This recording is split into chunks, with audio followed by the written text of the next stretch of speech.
In May of 2008, Brandon Swanson disappeared after driving his car into a ditch. He was never seen again. Can the last steps before his disappearance offer us clues towards where he is now, 24 years later? This is the story of the mysterious disappearance of Brandon Swanson. Detective Unit, do I need your Sherlock Holmes caps for this one? I wanted to still wait a couple of days to maybe set this backdrop up a little bit better, to maybe not be out of focus, which I suspect I will be during this video. But hey, at least then you can probably spot the book that is on my nightstand there under the table in this room, and what I'm reading next, what deep dive we are going into next. Let me know any feedback on the backdrop of how you envision this. People have a lot better eyesight than me, and just eye for design, not even eyesight, just eye for design. But I had to sit down today because I have researched this case. I have tried to do the same thing that I did with international cases, so that as complicated the case is, at least we have visuals, even if you're not from Minnesota, which is where this disappearance had occurred, that you at least can imagine how the circumstances happened and try to figure out what does it really mean. And I have gone through so many Reddit threads on this one, so much just information that is online, and try to separate fact from fiction, myths, and bust them a little bit, challenge them a little bit, because a lot about this case just hasn't been confirmed, and I really wonder, after doing a deep dive on it, why. So if you're new here, welcome. I do deep dives on this channel. Make sure you like and subscribe, and hopefully stick around, because I am researching the first conspiracy type case next. It will at least be two-parter, so give me a bit more time after this one. So maybe roughly about a week and a half, 2 weeks, and I will be with you with that one. But without further ado, we gotta dive into this one, because I have been losing my mind for days. Every single day, every single type of research, trying to separate fact from fiction was so hard. And just trying to figure out what information is correct, what is still to be found. And also, I really need your thoughts on quite a few things that I haven't seen mentioned online. And they can offer us some clues towards different parts of this story that, yet again, I think would be helpful. So our story has to start with Brandon himself. Brandon was born on January the 30th, 1989, in the city of Marshall, Minnesota. He was born as Brandon Victor Swanson, and his parents' names would be Brian and Annette. I couldn't find his sister's name, but he was raised along his sister, who, from what I found online, was only about 17 months younger than him. So this was a very close-knit family, and they were raised in a very small city. Marshall, even today, has about 14,000 people. So when we say small, really here means small. And it was that type of place that was in a rural area, and it's known for his agriculture. Online, Marshall is described as the family-oriented community, where people help neighbors in need out and enjoy doing it. As for Brandon's personality, he was a really bookish type of kid. People would say he was an avid reader. He was that type of kid who always had his nose between the pages of a book. And he was growing up in the 90s, so this is when technology was changing from the dial-up era to the internet, when computers really started becoming a thing. So it was also said that he really liked the technology bit of it. He really kind of got into books, but was also into gaming.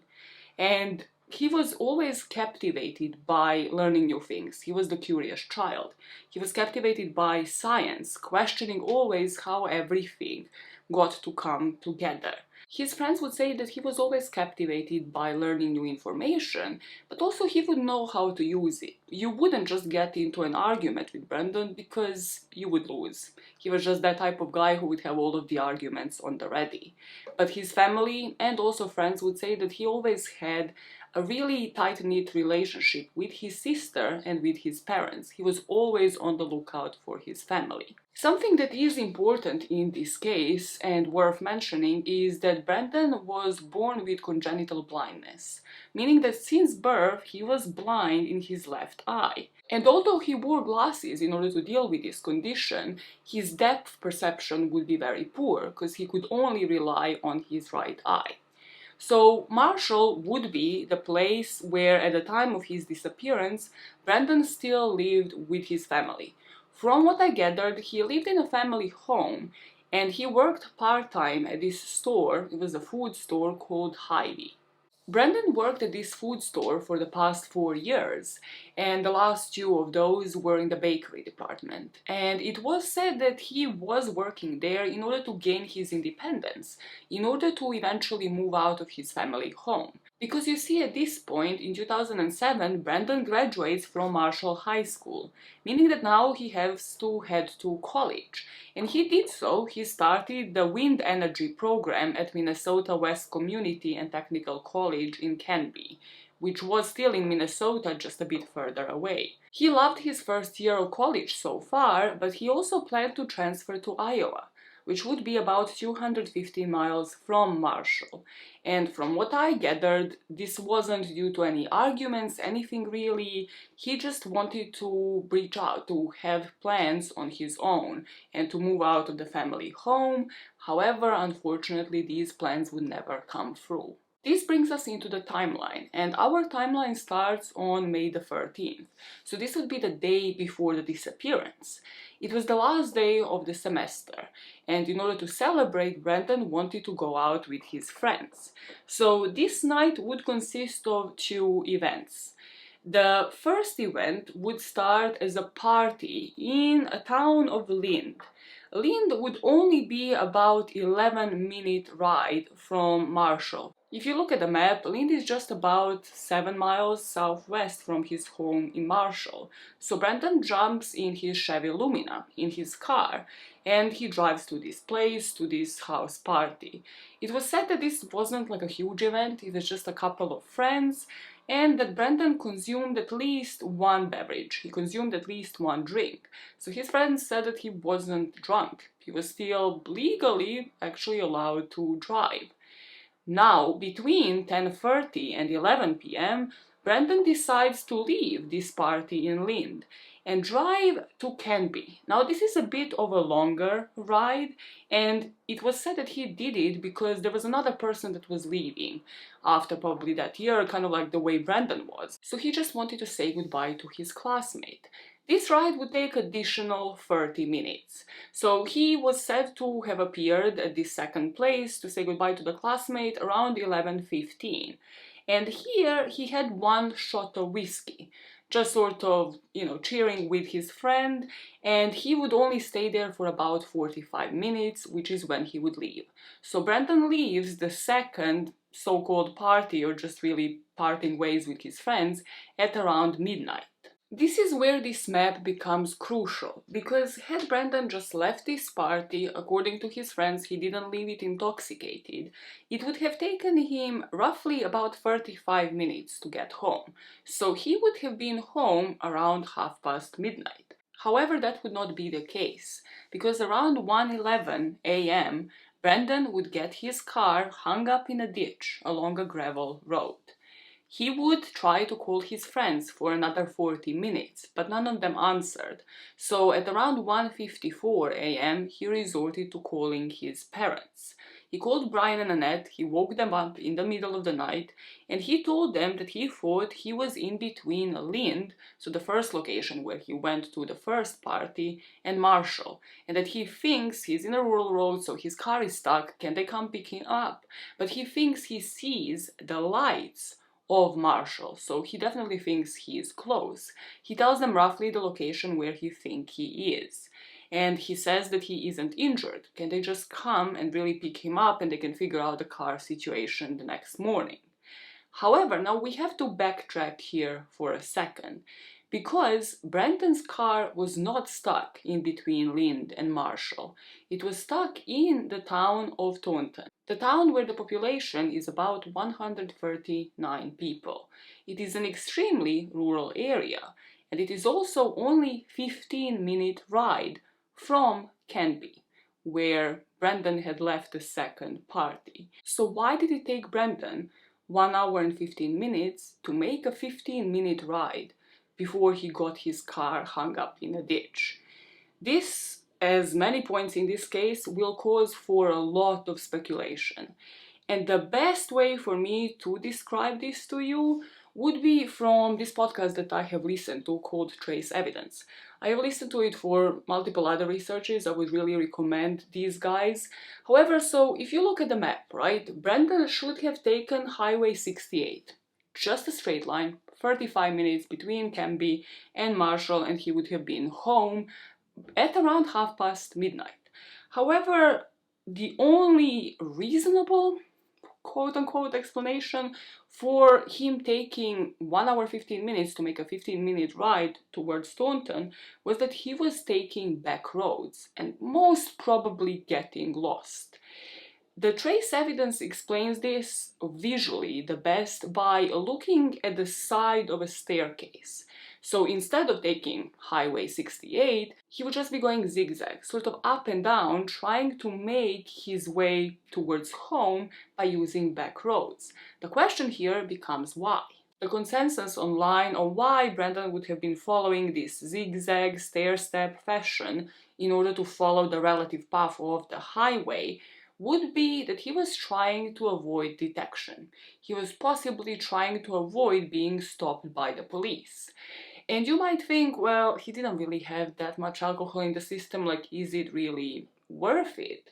But then we have to talk about the history, something that happened 2 years ago, and from the sources, rather from the actual document that I have found by looking on Reddit, I believe that this is legit, and I believe it's legit because of the correct date of birth and correct middle name. So Brandon had a previous arrest for DUI, and he had it for possession. He would have completed a year's probation for that offense, and now people online speculate, well, if he was to have been caught again, a second offense would probably have resulted in either him losing his license or him actually serving some jail time. If he really had that in the back of his mind, he might have decided that going through the vacant lots, going through the flat empty land with not many people around to really help him out, but also that means not many people that can detect him. No police vehicles probably running through these rural areas. Extremely dark roads, the headlights probably not really helping him as much, meaning that his vision is even more impaired. He might have decided that this might have actually been an option that is worthwhile taking. And by most accounts online, that is the only logical explanation as to why Brandon's car actually got stuck in Taunton area rather than Lind and Marshall, like anywhere close to home. Even then, even if he had gotten his car stuck close to home, it still wouldn't make sense time-wise as to why did it take him 1 hour and 15 minutes, meaning that he was probably getting lost. He probably didn't know these roads as the back of his hand, and nobody really would. And if you think about this, this is 2008. You know, GPS has come a long way since then. Hell knows how he was actually even orientating himself.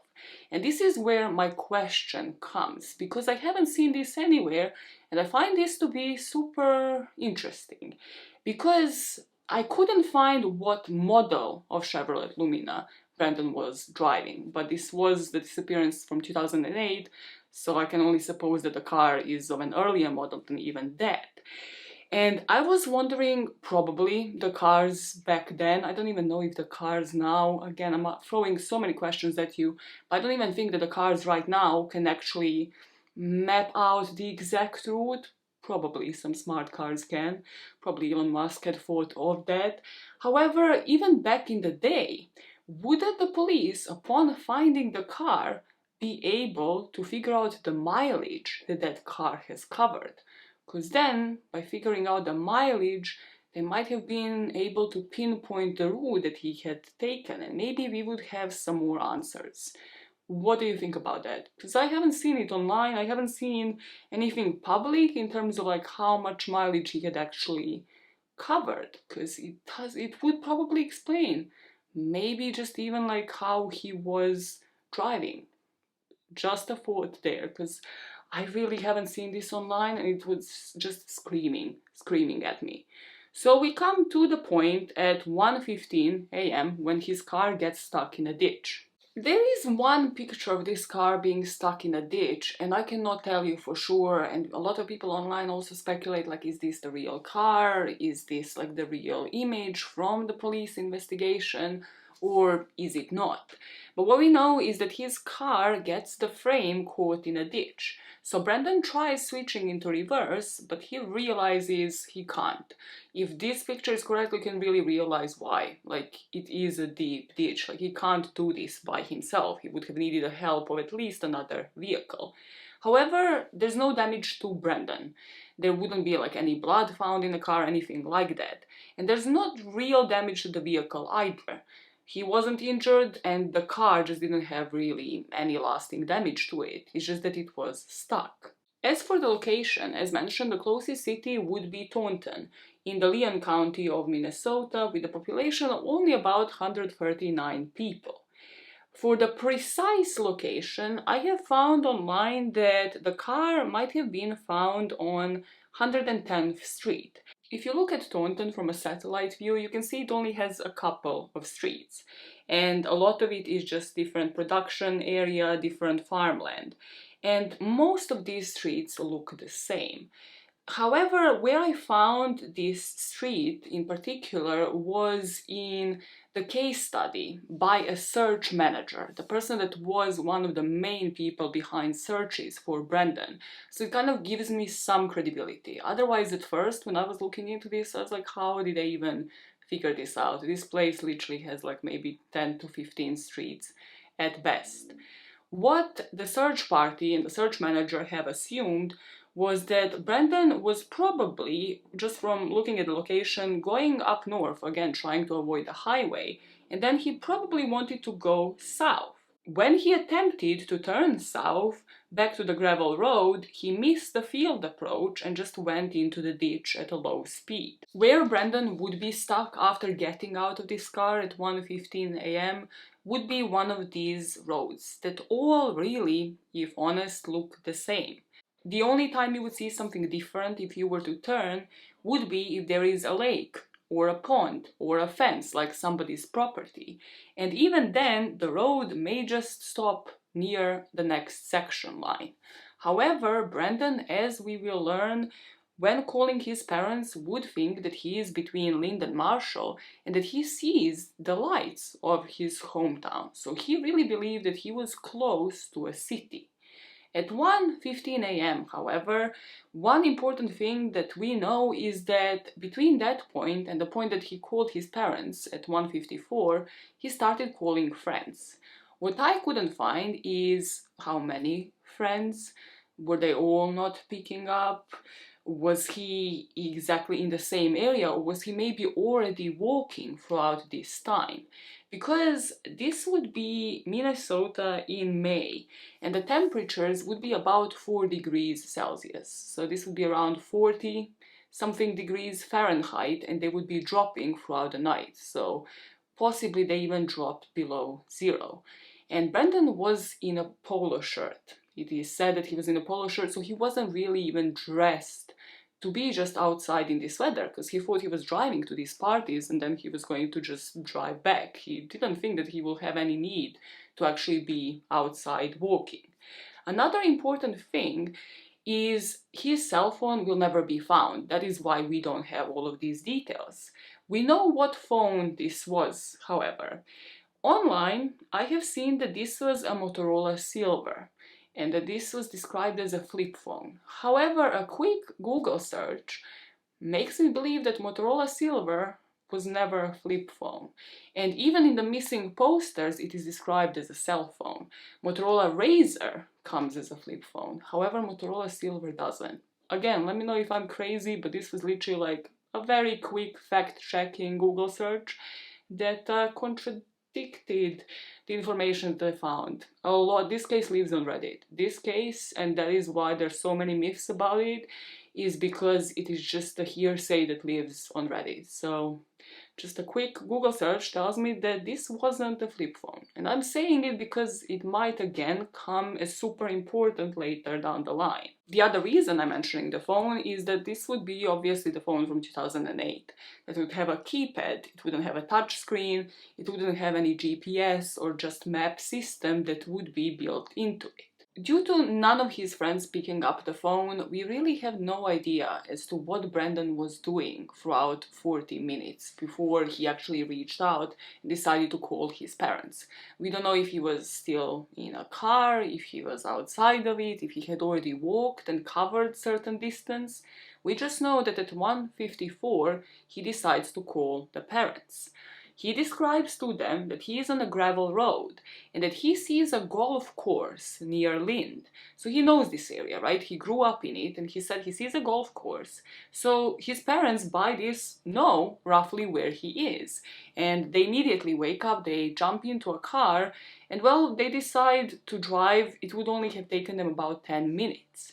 So once they actually make to the location, the parents would decide to flash their headlights and they would tell Brandon to do the same, and they would hear it on his line as he is on the phone. They would hear that he is doing it, that he is clicking on the flashlights.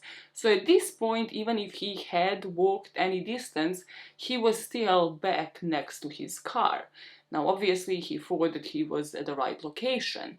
So he would have made a couple of calls to his parents. And the parents would later say there was some frustration on these calls because obviously he thinks he knows where he is. The parents think that they're there. They're just missing one another. They just can't see these headlights. I would imagine that this is when the panic sets in, especially for the parents. For Brandon, it's mostly frustration, but he still has the belief that he is at the right location. But for parents, they're realizing that he isn't, because they hear him flash the headlights and they can't see them.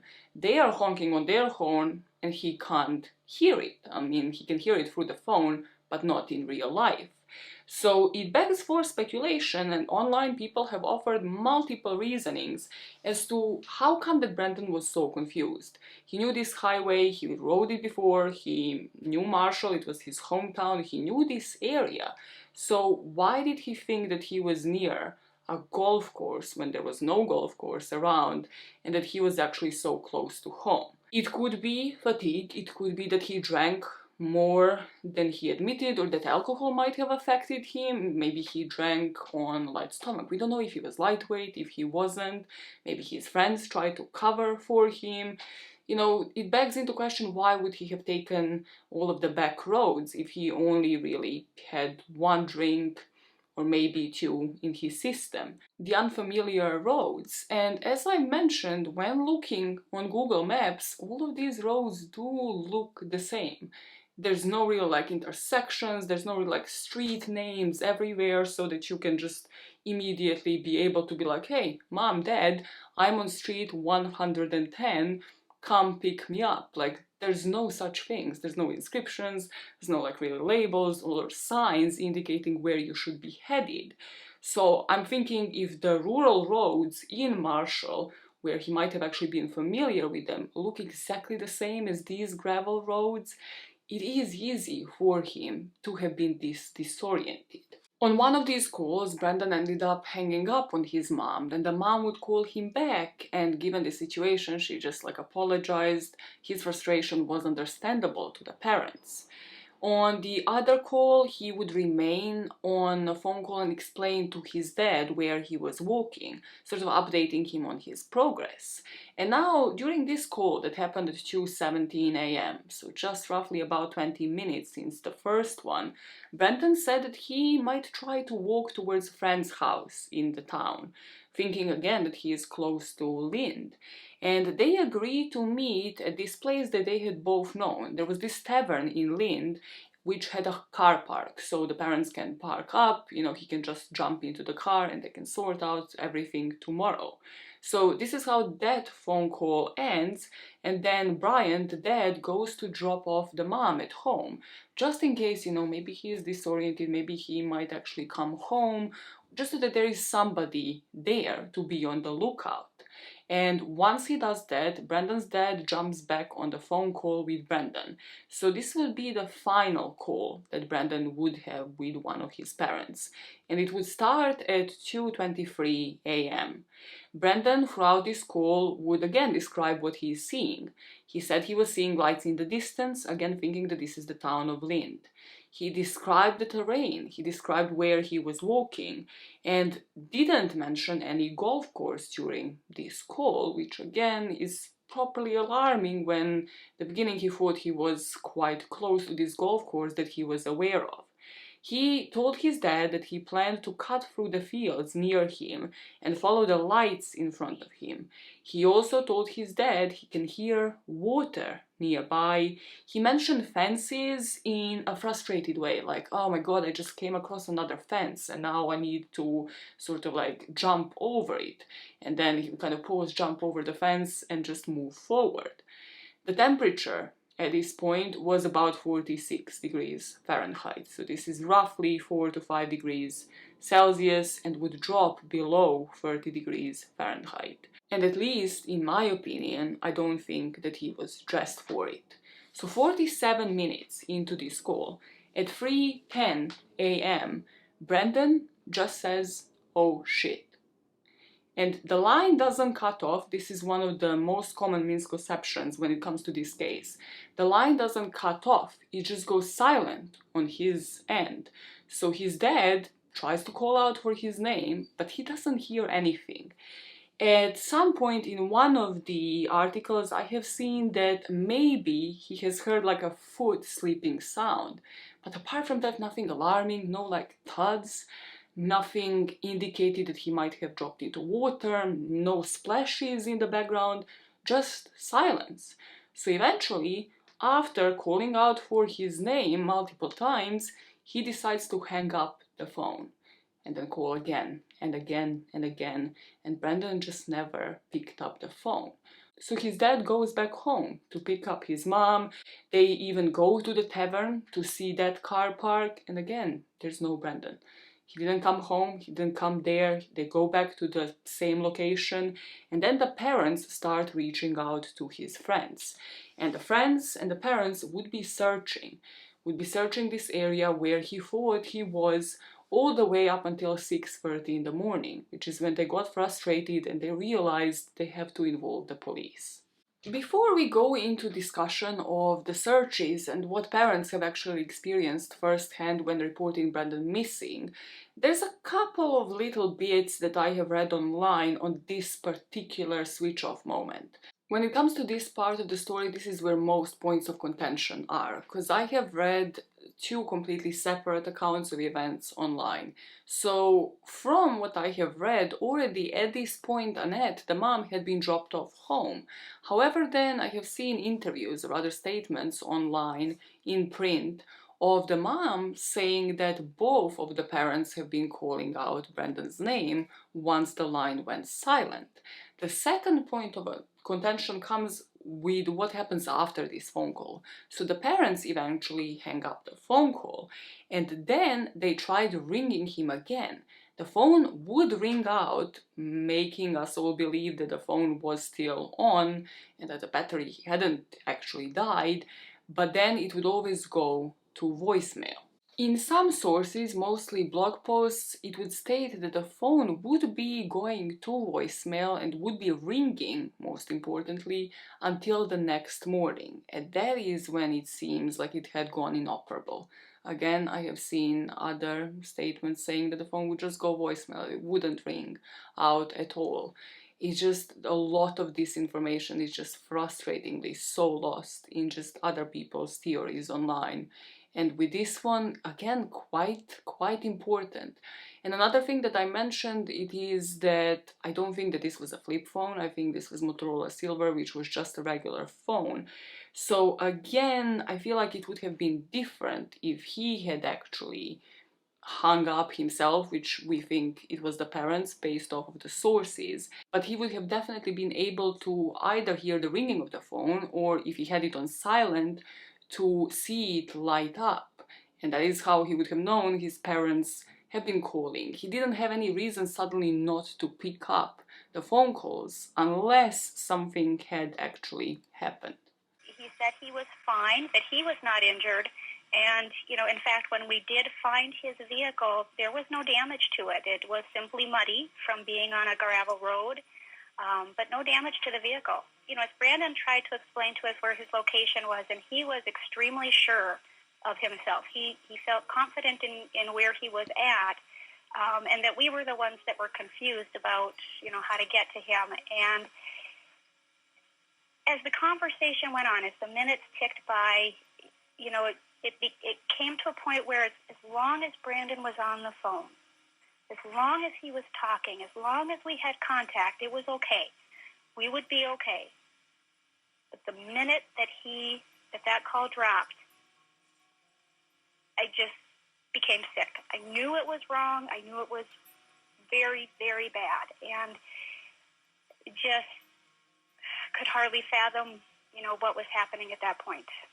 We didn't immediately hang up the phone. We called his name. We tried to, thinking that he still had the phone, that it was very near him, that he could pick it up. He'd hear our voice, and we called out to him several times, and we realized, he's not there. So we did. We called him back several times, thinking, he'll see the phone light up. Even if he didn't have it on ring, he would see his phone light up when the call came in. He'd find it. He'd answer the call, and it just didn't happen. Time and again, it just went unanswered. Let me know what you think about that one. I'd really be interested to know, do you think that it definitely means the phone must have been dead? That it was either dead because Brandon switched it off intentionally, because of foul play, or because the battery had died? Because what we know for sure was that Brandon wasn't able to re-establish connection with his dad from that point on. So as I mentioned in the timeline now, we are around 6:30 a.m. where Brian and Annette finally are out of ideas and they go to the Lind police to report Brandon missing. As you could imagine, the parents were rightfully so panicked. They went to the closest police because they believed that Brandon disappeared from that area based off of the information of that evening. So they are sleep deprived, they are understandably so angry, they just want to know where their son is because they know that he doesn't have means of transportation, the temperatures have dropped, and they just want him home.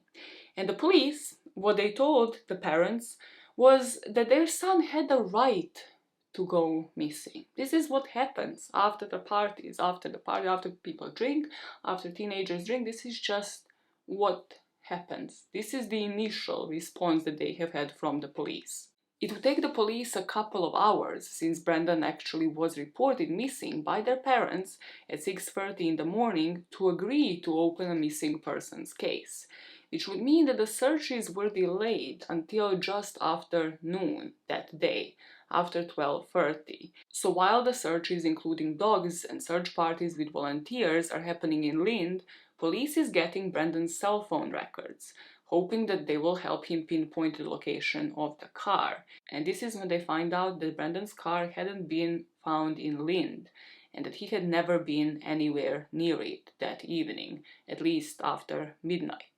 The calls that he made to the parents would be pinpointed to the city of Taunton. The phone calls that Brandon made to his dad would send the search teams to Brandon's car that was found half-mile north of Minnesota Highway 68 on the border between Lincoln County and Lyon County.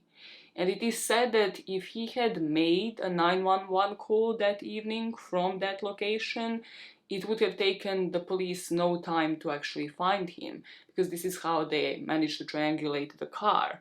The dispatchers and the law enforcement officers would have been able to trace his location to within 300 feet, which yet again makes me think that his phone had definitely died at some point, because had it not, we would probably be able to trace it. Or does the phone call have to actually be made and connected for somebody to trace it? Does somebody know this? Because it makes me think that his phone must have been dead, because maybe they would be able to still triangulate his location even at this moment in time, but that doesn't happen. The cell phone will lead to a car, and certain articles say that it was found the first day of the search, and then some state it was found on the first day, so the next day. The article stating that the car was stowed away the first day of the search also state that the roads have been graded that morning, so the morning of the 14th, destroying most of the footprints. So let's A, speak about what that means, and B, about what might have been found inside of the car and around the car, because this is where so many confusions come up. So I have looked into regrading of the roads and what that actually means, and from everything I see, this is done by machinery that looks a lot like tractors. I don't know if they're called something else. And in the YouTube videos that I have watched, those are manned by humans. They aren't just left to do their own job by themselves. However, then in Reddit threads, I would see that that can actually be the case, that a lot of this machinery is just automatic. It doesn't require somebody operating them. And this is usually what happens in rural areas because there's a lot of farmland, like it would take somebody forever to do it. And that would explain the fact that no items have ever been recovered and that nobody has spotted this car stuck in a ditch in this farm area where clearly the roads have been graded that morning, and also that nobody had spotted Brandon himself. Nothing really has been flagged up prior to the police actually relying on the cell phone records to get there. When searching inside of Brandon's car, the detectives found nothing indicating that Brandon had any injuries. There was just no blood left. Another thing that I believe is a myth in this case is what people say that was found within Brandon's car. And by people, I mean, I have not seen a single official source that stated this, and the missing persons reports and as in posters contradict it as well. But what you will see here online is that Brandon's glasses have been found behind in his car, which turns this case into a completely different direction if that is correct information, because Brandon was blind in one eye. So obviously if he left the glasses behind and then decided to walk around, well, that makes this case a lot more different. It explains why he might have just been seeing things, because he was heavily relying only on one eye in this pitch darkness. As I mentioned, I have not seen any news article that I have read mention that. This is mostly comments on Reddit. And a lot of things get lost in translation when you rely on that information. I have seen it and heard it mentioned in some podcasts as well. So if anybody here knows of an official source that mentioned that the glasses were left behind in a car, please correct me. Let me know where you have read it, because from what I have read, not a single item that Brandon had on had ever been recovered, including the glasses. And that brings me to the initial missing posters, because the missing posters also stated he was last seen wearing glasses, you know, what jeans he was wearing, the striped polo shirt, the hooded zip front, the sweatshirt, the baseball cap, sterling silver chain, and that he was carrying black Motorola silver cell phone, again emphasis on cell phone, not flip phone, that I think means something. He had his car keys on him, so again, that wasn't on the car, and then he had his ID. That's the situation when it comes to inside of the car. As for around the car, the resting place of it was surrounded just by grass and gravel. And there were no tracks, no footprints, nothing showing where Brandon might have walked when he actually left that car. And to this day, according to the articles in this case, the more official sources if you wish, no physical evidence related to Brandon Swanson had been uncovered. This includes his cell phone, his glasses, his car keys, or any item of his clothing. So based off of the cell tower data, the searches will begin on the day of his disappearance, May the 14th, and around 12:30 p.m. And we have everything really from now on, apart from when we discuss theories in that section, from Jeff Hess, who was the search manager and who was involved in, from what I have seen, most of the search parties in Brandon's case. So I will now first quickly just summarize how the searches had went, and then we are going to go into detail for you to understand the reasoning as to why they have been done in such way, and possibly something, screams at you. Possibly you hear something that makes you think, okay, this is the right way, or this makes sense, this makes the most logical sense as to where he actually might be. After Brandon's car was located, the Leon County Sheriff Department would seek help from the search dogs. These dogs would then lead volunteers and the search parties to the banks of the Yellow Medicine River. At the time of Brandon's disappearance, this river was said to be high and flowing fast.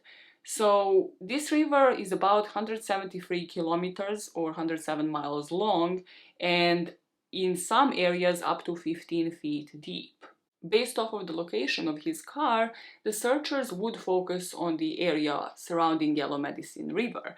And in the early weeks of the searches in May and June 2008, there will be land and air searches conducted by the volunteers and also professional search organizations. However, yet again, no items have ever been found. In the articles online, I've seen that the official search was actually suspended after a week, but then the family continued to search on their own. And then again on May the 24th and then June the 7th, other volunteers have joined the parents in searching areas to the south and east of Porter. So Porter is near Taunton, and remember that name because it's going to start coming up. It's one of those cities in that area. Some of the searchers would use ATVs, they would cover more distance by doing that, others walked, some even rode horses. But despite of this effort, still to this very day, 24 years later, they have not found a sign of Brandon. Now to focus on the perspective of the professional search manager and the logic that they have actually applied to these searches, the extensive searches that they have been conducting in 2008 and then again later, as you will hear, in 2010, and then from what I remember 2018. It will come later in the story. Every search manager must deal with two fundamental questions during the missing person search. First one is where do you search, and the second one is how.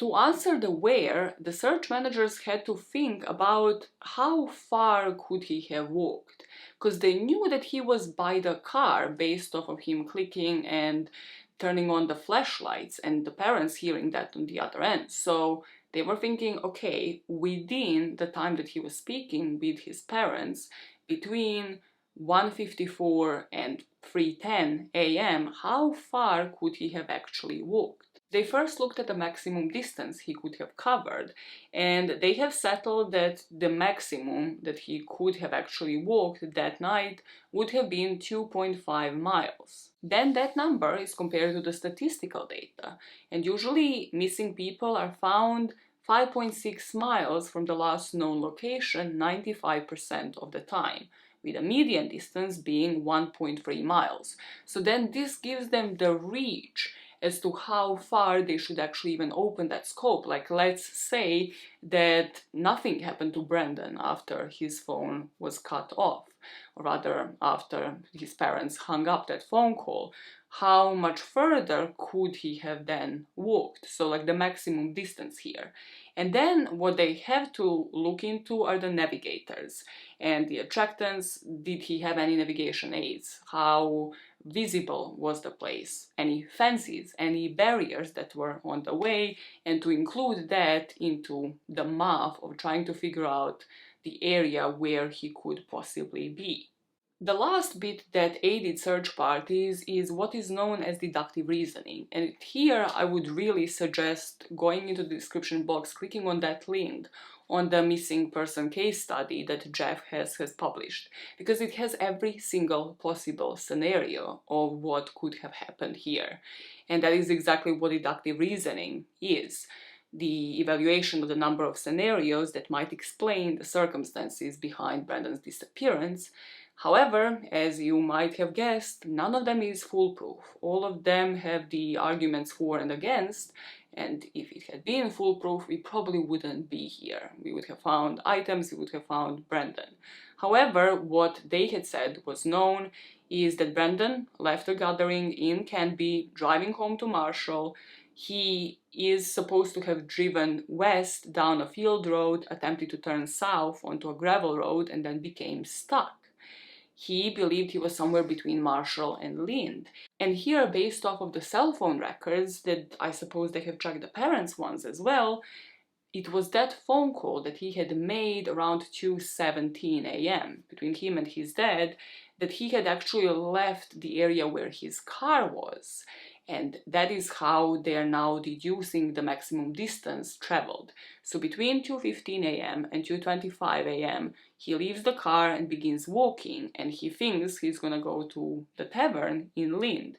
And at the end of the 47-minute cell phone conversation, which is yet again they're trying to figure out how much ground he could have covered within 47 minutes, and they have made a decision that a maximum would have been 2.5 miles. Then he says, "Oh shit," and the line goes silent. Based off of this, now looking at the maximum distance that he could have covered, I'll put on the screen what this actually looks like. So the distance that was covered by the dogs, based by the stats, based by the maths, and then the red radius is just possible maximum distance covered. And I'm going to put again the scenario, one of the scenarios that I have seen repeated, or rather I feel like Jeff, the search manager, gives it most credibility and how this actually looks like. This is just in case this means something to somebody, because I guess if you don't live in Minnesota, this doesn't really mean much. You really need to know these roads to understand this scenario. However, just note down point 3, which is that Brandon traveled westerly towards Porter, because this would be the area that the searchers would always come back to, thinking that there is something making them believe that this is sort of in the midst of that search area. It fits all of the perimeters that they have set. And this is when Jeff Hess says they looked at two possible scenarios and two separate ones. So the first one is obviously what direction Brandon might have headed during the cell phone conversation, so during those 47 minutes. But then another scenario that you have to look at is what happened after the cell phone went dead. And there is a possibility of these two scenarios colliding. There is a possible explanation that to this day the police, based off of the search that occurred by the search and dive rescue team on Thursday, May the 15th, 2008, still believe might be the plausible explanation as to what had actually happened to Brandon. So what happened is the dogs have obviously been called to search the area, and Brandon's items have been brought for them to pick up the scent. And now, following one scent article, one of the dogs was able to pick up the trail. From Brandon's car, the dog ended up traveling half-mile south, turning west onto 319th Street, and then continuing for a mile. The trail then continued north for about half a mile, then west for about quarter of a mile, ending the dog to actually get into Yellow Medicine River. Like the dog actually physically jumped into the river, however then it exited it. The search handler interpreted this as Brandon maybe falling into the river at this point. However, after the dog jumped out of the river, he basically smelled another item of clothing of Brandon's and then continued north towards the gravel road that formed the boundary between Lincoln and Yellow Medicine counties. And this is when the dog was unable to trail any further. According to the interviews that I have seen done with Annette, with his mom, this tells them a different story than the one that the police believes. The police will believe that Brandon might have ended up in Yellow Medicine River and that this might have been the end of the trail, despite of no items ever being found. However, the parents, especially from what I've seen, the mom believes Well, the dog jumped out of the river and then picked up some more scent, and that is when the trail went cold. So what if Brandon maybe jumped into the river, dropped his keys or his phone? Maybe this is what wasn't picked up on that line when it went dead. Maybe he just said, oh shit, discovering that maybe he's gonna fall into water, or discovering that he's in a completely different location because he had just seen the river instead of a golf course or instead of the lights of Marshall. And then after the phone call, he slipped, he fell, but he managed to get out, and then something happened that cannot be explained. The way that this dog had picked up the scent also is consistent with the stats that the police had based off of the search parties. So the trail is consistent with Brandon's 47-minute phone conversation with his dad. We know that he traveled, because of what he was describing, along gravel roads for most of the conversation, that he then turned left. He was mentioning fence lines which were seen in the area by the search parties, and then the terrain near the river is wooded, uneven, and has some animal den holes. Most importantly, based off of the average person's walking speed, that would put Brandon between 3/4 of a mile and 2.5 miles away from his car when the phone went dead. And the trail to the point in the river where the dog jumped in is within that range. I'm aware that this is just yet another leeway that I have taken with this research, but I found this interesting because when I heard, everything I have just told you, I was like, well, based off of that, I would tend to agree with the family, because if the dog did jump out of the river and then continued a certain way, why the hell does the police believe that Brandon ended up in the river? That maybe that's where he drowned, succumbed to the elements, died of hypothermia, couldn't get himself out? Like, why? If the dog picked up Brandon's scent past that river. And this is where I have read that the search efforts would resume. So they would resume in the fall of that year as well. And this would be once the fields in the area had been harvested. And the cadaver dogs were brought in yet again to assist. And they have yet again followed the scent trail into the area of the northwest of Porter.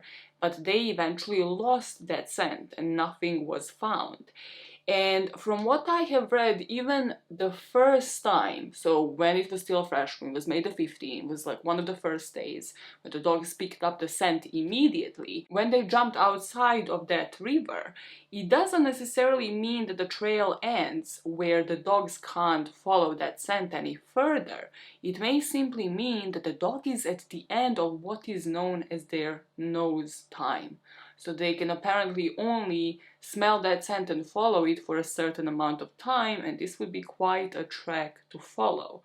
And the trek was already at that point around 3-mile trail, so it's quite long for those particular dogs to follow. I don't know why then maybe not bring other dogs to see if the trail continues. However, as I'm telling you, later that year, and yet again and again, when the searches would happen in subsequent years, they never picked up the trail after, beyond the river.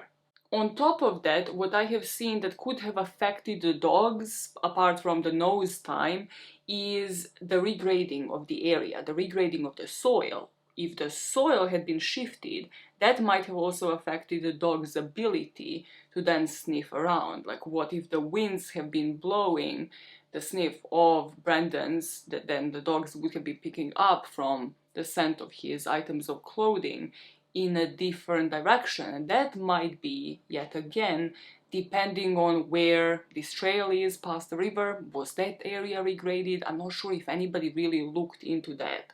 Could that have affected it? I have just heard that opinion on one of the podcasts. We spoke about the possible scenarios during the phone call conversation. The possible directions are on Jeff Casey's missing person study.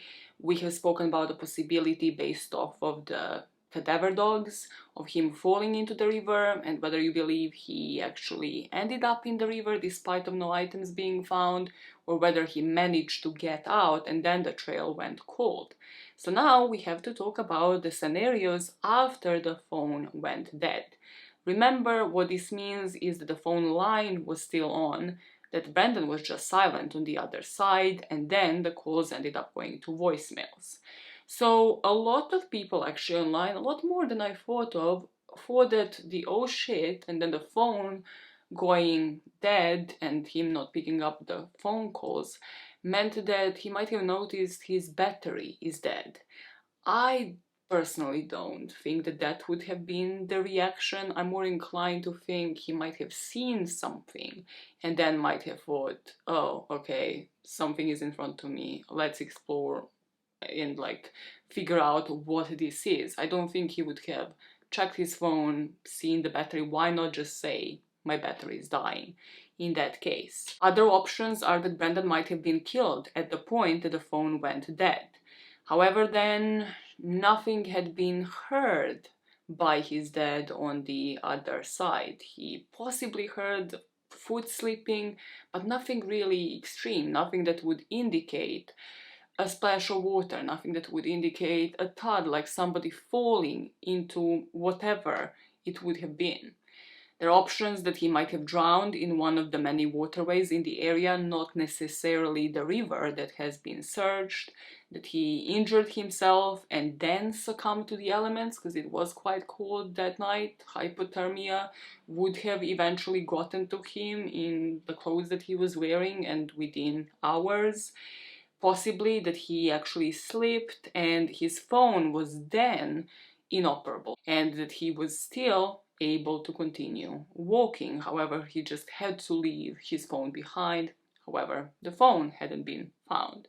A popular one is that Brandon, during that call, or maybe when the parents hung up and he wouldn't pick up, that he actually either fell somewhere, whether it is the river, whether it is a well, a cistern, a tank, anything, beyond those fences. If he was actually going across the fences, there are high chances that he was on somebody's land, that he was in one of these farmers' places, maybe even their backyard, and that he just couldn't actually see because of the lack of lights, because he was just following the moonlight, and because of his vision, he couldn't actually see where he was going. And the rest of the theories focus mostly, from what I have seen, on the cadaver dog trail and whether the fact that the trail went cold past the river means that this is when some sort of foul play had happened, because he couldn't have just vanished into thin air. Maybe, yeah, it was to do with nose time, with the regrading of the soil. However, what if there is a more logical explanation, that somebody either A, ran him over and then took care of it, picked him up, and that is how he met foul play, that there was some sort of third party involved. This is when I would like you to just pause this video and put in the comments, what do you believe? Like, which one of these scenarios do you believe when it comes to now possibly considering the radius of what he could have traveled on foot within 47 minutes, and also what would have happened, what kind of scenarios could have happened for him to say, oh shit, then get silent, and then his phone is inoperable for whatever reason. In my personal opinion, because some of you actually want these and like tell me off in the comments when I don't share them, I definitely think the oh shit is significant, because from what I gather, it's not like this is what he would have been saying at everything that he had seen, right? He could have said oh shit to every single offense. He could have said like oh shit when realizing that, I don't know, the headlights weren't turning off. But this is the particular part when it seems like he had spotted something and it had caused a reaction. And I personally don't think that it's a phone battery. I think he would have just said that. However, I think that whatever happened outside of that phone call, because otherwise the dad would have heard something, a hard fall, a car stopping, if somebody was following him for 47 minutes, or just trailing him, stalking him for whatever reason to do him harm, or even if just the car was coming across and he was like, I don't know, saw the headlights and said, oh shit, I think that would have been picked up by the parents on the line. So the way that I see it is that maybe he was just freaked out by something. He then said, oh shit, and then went silent in order to assess the situation, whether it was a human, whether it was some noise, something that caused this reaction. And then eventually parents hang up the call, whatever happens, happens after. And it could be that, yes, he had fallen into water based off of the very limited evidence that we have here, and that is when, you know, he lost his phone, he couldn't actually pick up and answer back to his parents, and that he eventually then had gotten out of the river, and that is when something happens. I just don't like the fallibility of the search dogs. I mean, it is a long trail, don't get me wrong. And if somebody knows something else on this nose time, please let me know, because I find that to be really weird. Why then not try to pick up more on that and figure out if he hadn't followed like any other trails in the area? Because to me, this does make me agree with his mom. People don't just vanish into thin air. If their scent disappears, and this is very early during the search parties, it usually does mean that something had happened to them then and there. Search-wise, this is when the trail goes cold in our timeline. And we pick up in 2009 when the parents of Brandon Swanson were responsible for the reenactment of what is known as Brandon's Law. This law became effective in Minnesota in July of 2009, and the law requires authorities to conduct a preliminary investigation without delay when a missing persons report is received. Because if you remember, that just isn't what happened in this case. They had to wait for hours, and then even further hours before the searches would begin. In 2010, Brandon's case would be handed over to the Minnesota Bureau of Criminal Investigation, and from that point on, they would be the lead agency on the case. They yet again focused their investigation around Mud Creek. This would be that part of Yellow Medicine River that was located directly north of Taunton and northeast of Porter, the other city where the car was close to. They yet again in 2010 didn't find anything, but they continued to search periodically over the next couple of years. In 2010, the search manager, Jeff Hess, that I have mentioned, who has done the study on Brandon, also issued a statement. And I find this to be quite interesting, that's why I'm mentioning it. He said that they came across, he's not gonna lie, he's not gonna spare words, but they came across some issues, access issues in particular, when it comes to the landowners in the area. And this is where it's so crucial to understand how little evidence there is in this case, because they would never actually have any probable cause for a warrant.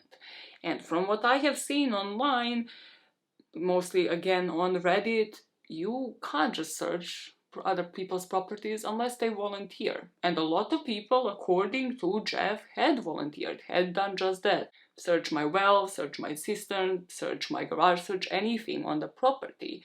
However, according to his statement from 2010, not everybody did.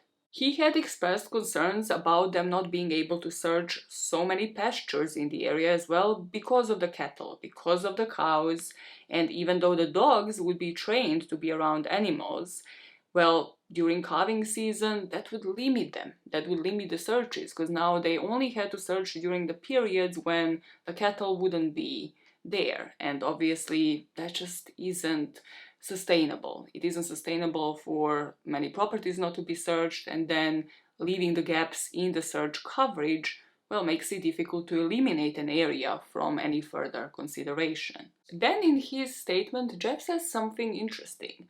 It's also possible that Brandon attempted to seek shelter from the wind near the end of his journey and crawled into an outbuilding or under old machinery and perished there.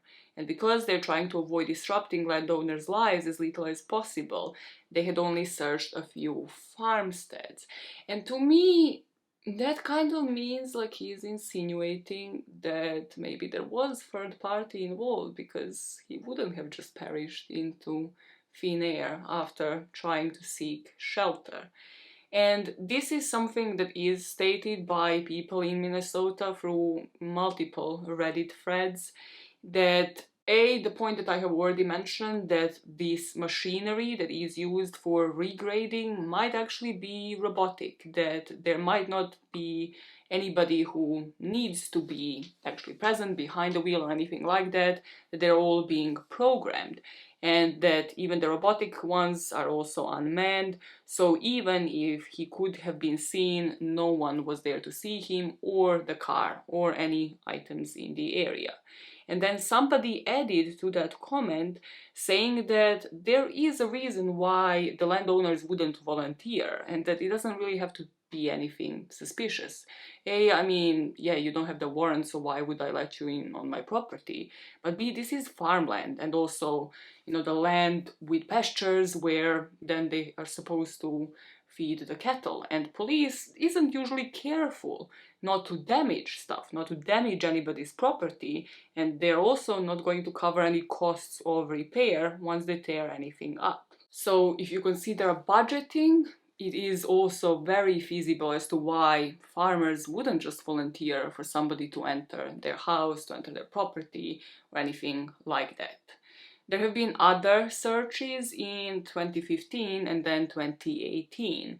Both of them, from what I have seen, based off of the tips. Now, this is obviously just comes from the articles, it doesn't include what the tips were. So it just says the search has been conducted based off of the most recent tip that is now coming to the Minnesota Bureau, which is where the case had been transferred to. And then in 2018, so both of these, 2015 and 2018, focused on the area northwest of Porter in Minnesota. From the article from 2018, I have seen that that focus is based off of the certified search dogs repeatedly indicating the presence of human remains in the area. So the police had said that a lot of data had been put into the search dogs and where they're actually supposed to be searching, where they may be the remains or clues in Yellow Medicine County. So they had worked with landowners to make that possible, to search in those areas. From what I have seen from the articles from 2018, they did get on some more properties. I think this comes from Jeff and other search parties in that area, in the Yellow Medicine County area, and they have said that they avoid hunting time, avoid the growing season. So again, they're very careful what time of the year they can actually search people's properties. Something to note is that I haven't seen anything like the percentage of properties searched. The only thing I have seen is that map of like the possible extent of the searches that I have put here before. So I haven't seen like how many properties out of, again, how many. If you think about the area where the car was found, that wasn't heavily populated area at all. It was less than 200 people living there. So you'd think that a lot of them would want to volunteer and, you know, would want to help out, but that just doesn't always seem to be the case. Not blaming them, just saying that it should have been a lot probably easier, and we might have been able to see some stats had they been made public. So there's nothing to really say how well of a cooperation there was. And there's this comment from the article that I have found from 2018 from the search parties saying they're continuing the search effort, that they're utilizing experienced trained resources that have worked on this case over the last few years, and that they are going to continue to work with landowners for access. So the constant battle is with landowners, when they plant, when they harvest, and could anything we do damage any part of the crop harvest, their income. The search managers are therefore meticulous and they do extensive planning before any of the searches. And because of the years that this case has had going, because of the same search managers being in charge, they have also built relationships with the landowners and are trying to convince them that it's going to be minimally invasive. So where this case stands now is that there's no body. Brandon's body had never been recovered, nor have any items. And as for the parents, this always gives me the chills. The mom says in one of the recent interviews, she had given this statement saying that maybe she's a terrible mother for this, but very early on, before the first 24 hours were up, she felt that something terribly wrong had happened. She said how she talked to her daughter about it this summer, and she said, you know, I'm not sure Brandon is going to be found in my lifetime. And she, the daughter, responded, Mom, I don't think he's going to be found in my lifetime. The family actually never held a memorial service for Brandon, and they are not sure that they ever will, but they keep the porch light burning. And the reason, from what I have seen, as to why they have never held a memorial service is that they believe he might find his way home one day. In the words of the police officers and the search party managers here, a case like this doesn't dry up. We just haven't found enough to lead us to him yet at this point. I will put the age-progressed image of Brandon on the screen now, and I will put any details if anybody has any clues of who to contact, how to contact them, in the pinned comment. Also, I have read there was a Swanson fund, so I'm going to check if I can find that online. If I can't, if anybody else can, also let me know and I will add it to the pinned comment, because from the articles I have read, obviously any sort of monetary funds help fund any further searches. Any further resources are welcomed by the family. But that is truly where this case stands to this day, 24 years later. So now let us focus on a couple of theories online. We have mentioned a few based off of the scenarios before, while he was on the phone, and also once the phone went dead. So now I'm just going to run you through like some of the popular theories and the basis for them online, but you let me know in the comments what you believe had happened here, because this is one of those cases that just hurts my brain. I've been sitting on it for a week, and every single time, after every single paragraph, I'm like, I don't know, it could be so many things. And to think that nobody has witnessed anything scares the living bejesus out of me. The first theory here that I won't spend too much time on is the one believed by the officials, and then it can be sort of split into what the family believes as well.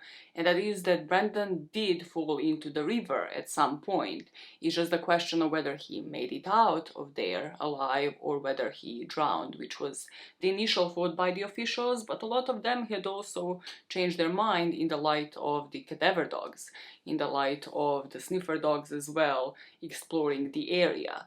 Another thing that I don't think I have mentioned, because I have only read it in one Reddit post, and that is that both sniffer dogs and cadaver dogs have actually been deployed within the 4 months of his disappearance. So that basically ones are trained to spot decomposing human remains and the others are just following the scent, and with 2 types of dogs even using 2 different methods, still both types would hit on the river, but none of them would actually yield anywhere. Like the trail would go cold with both of these types of dogs. Depending on which part of this theory you might believe in, you might believe Brandon drowned in that river, and because of the vastness of it, nobody had actually managed to uncover anything, because you couldn't really predict rivers' movements like that and where this body would have ended up. And if you believe the parents' theory that he made it out alive, but then possibly something else had happened, he might have actually met foul play. However, then this theory of him making it out of the river doesn't really support the cell phone records if we believe that the cell phone was actually active and operable until the very next day. Then there is the theory that was proposed by a volunteer firefighter called Darren E. Deltzer. That is a theory that's very famous online, and that is that Brandon might have fallen into a well. So there's different options, well or cistern. Wells are apparently less common in this area, and cisterns are more common from what I have seen. And here it is heavily relied upon that Brandon had actually left his glasses behind in the car, and that is why his visibility was even further impaired than we think it was. So when he said, "Oh shit," Delsa proposed that Brandon might have just slipped into an unmarked cistern. From what I have seen through the study by Jeff Hess, there are arguments for this, and this is that this scenario would account as to why nobody spotted the body or why nobody reported anything. However, the arguments against, from what I've seen, are that these kind of cisterns are very small. Like, he wouldn't have been able to just fall into them with his whole body. And for many years, Minnesota law has actually required the old wells and cisterns, so both of those, to be filled or kept. Which might be again why nobody is speaking up on the subject if they have done something unlawful, and then Brandon might have had the accident, ended up in a well or a cistern. Well, of course, then you might be charged for something happening on your property where you should have been able to protect these cisterns to prevent something like that from happening. What makes this theory plausible, more on the side of Brandon falling into a cistern, would be that many old farms would have had one. And again, many of these farmlands just haven't been searched for the diameters, maybe, to be confirmed. For people to actually say, yes, these are some old cisterns and they're very small and it's impossible, or just for the search to have happened in the first place. There are some lesser believed theories, I would say lesser believed theories, and that is that Brandon have either had a mental breakdown of some sorts and had decided to either plan his own disappearance, take his own life, just give up on his parents, but there's just no grounds. There's just no grounds for this, because he had plans for college, he had plans to move out. There's just nothing indicating that he would have actually done anything like that. Here, however, unlike in so many other cases that I have covered, people kind of recognize and they're more cautious about the theories because they figured that there just isn't enough. There just isn't enough evidence here to jump onto the foul play train. So what about foul play? Foul play is definitely possible here.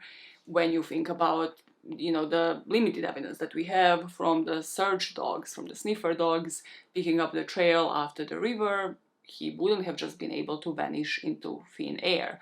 However, this area is so sparsely populated. There's 139 people, and out of them nobody had ever said anything. There's only about 175 people in Porter. There's a lot of just farmland, and yet again, a lot of these farms, yes, have been searched according to the publications online. So is it safe to rule out? Not completely. But what are the chances? Like, what are the chances that one of these 300 something people in those neighboring areas close to where his car had been found were a potential killer? The factors to take into consideration here is the regrading of the area. Had nobody really seen anything, had nobody spotted the abandoned car, had nobody spotted Brandon, had nobody ever spotted any item of clothing. Even if it is one of these 300 something people from the neighboring areas, was it somebody patiently waiting or somebody just coming across Brandon and being involved in a car accident and then deciding, well, what are the chances that somebody will ever, have probable cause to search my property, and then discarding of any sort of evidence. Another thing is that if we believe that foul play had happened, it means it happened when his phone went dead, and then somebody left his phone operable, didn't switch it off, the battery didn't die for maybe up until another day.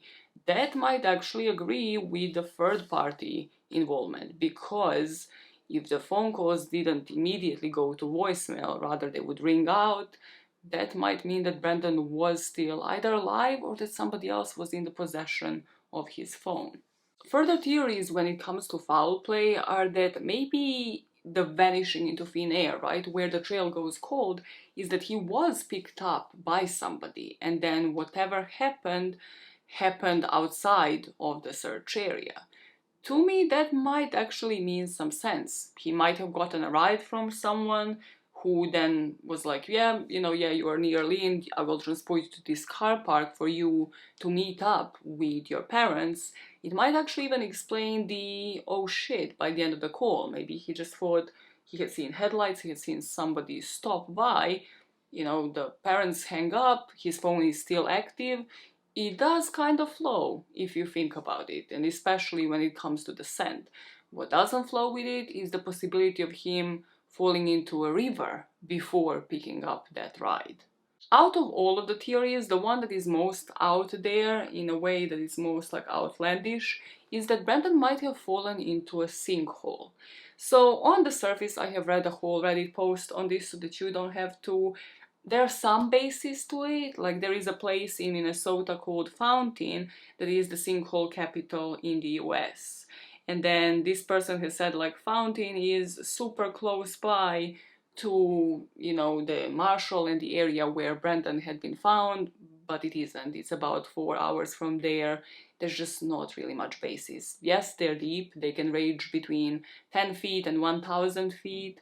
However, again, there weren't any sinkholes reported in this area from what I have seen, and this is just the one that is more like conspiracy theory based. What if it was a sinkhole? It doesn't really have much to it, and also it wouldn't explain why nobody would hear him fall into one when he was on the phone with his parents. Or even if he was to fall, then he would still have the phone on him, so why not answer it and tell them, call 911, figure out how to still be able to pick up that phone and signal to somebody that he is in one. Finally, I have left the accident theory for last because there's quite a few possibilities there. It doesn't really have to be just you thinking that maybe he fell into a river. It still has the arguments pro and against. It still isn't foolproof, again, otherwise we wouldn't be here. But the accident could include him drowning in one of the waterways, in the river, possibly making it out and then succumbing to the elements because he would now be wet and cold on top of that. Him possibly falling into a cistern, into a well, into one of the draining ditches in the area. The arguments for one such fall would be that during the phone conversation, Brandon did hear water nearby. It would also account for him never being found if it was in the river or in any of the wells or on any of the farm areas nearby that just haven't been searched. What goes both for and against it is the phone situation. Like if he fell with the phone, he would be able to pick up another phone call from his dad. And again, if the phone call was still operable, then that would go against it because why would the phone still be operable upon falling inside of a river? What goes against the accident theory is the search coverage, because they had covered most of the area from the maps that we have seen based off of the stats, based off of the actual maps, and based off of the stats of like other search parties that have been conducted, suggesting that Brandon is located somewhere there, and if this was an accident, that would then match up. We would be able to find something of Brandon in that area, unless he might have been transported somewhere else, in which case this theory just falls through. If Brandon died by accident, by stumbling, injuring himself, succumbing to hypothermia, again, he would have been found by this point, based off of the radius that they have searched.